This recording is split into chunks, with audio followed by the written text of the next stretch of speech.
श्रीलंका के राष्ट्रपति अनुराग कुमार दिसानायके अपने पहले विदेशी दौरे पर भारत आए थे।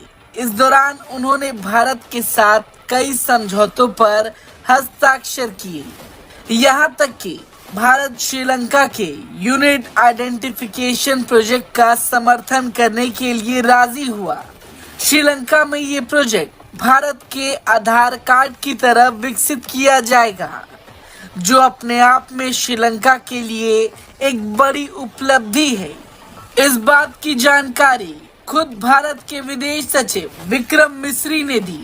इसके अलावा दिसानायके ने प्रधानमंत्री मोदी को श्रीलंका आने का न्योता दिया, जिसे उन्होंने स्वीकार लिया है। विदेश सचिव विक्रम मिस्री ने इसकी जानकारी दी। विदेश सचिव ने ये भी बताया कि भारत उत्तरी श्रीलंका में एक एयरपोर्ट के विकास के लिए आर्थिक मदद मुहैया कराएगा। विदेश सचिव मिस्री ने कहा कि दोनों नेताओं ने मछुआरों के संबंधित मुद्दों पर चर्चा की। उन्होंने कहा, मछुआरों के मुद्दों पर चर्चा हुई। इस तरह के मुद्दों को मानवीय लेंस से हैंडल किया जाना चाहिए। इसके लिए बल का प्रयोग कम किया जाना चाहिए। पीएम मोदी और श्रीलंकाई राष्ट्रपति के बीच हैदराबाद हाउस में द्विपक्षीय बैठक हुई, जिस दौरान दिसानायके ने 2 साल पहले श्रीलंका के आर्थिक संकट के दौरान मदद के लिए भारत का आभार जताया।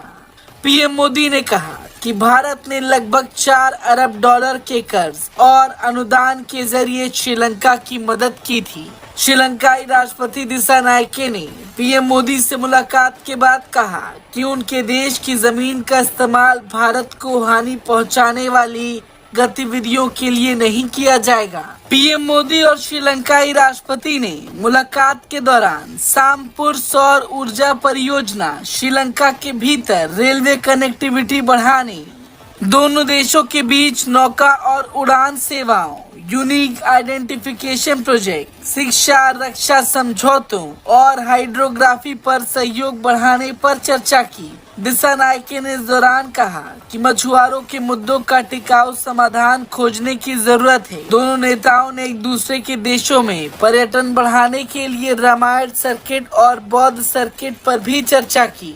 पद ग्रहण करने के बाद श्रीलंकाई राष्ट्रपति दिसानायके की ये पहली विदेश यात्रा है।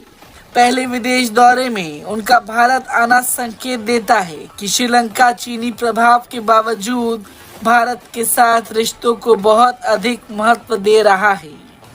ब्रेकिंग न्यूज सबसे पहले देखने के लिए सब्सक्राइब करें।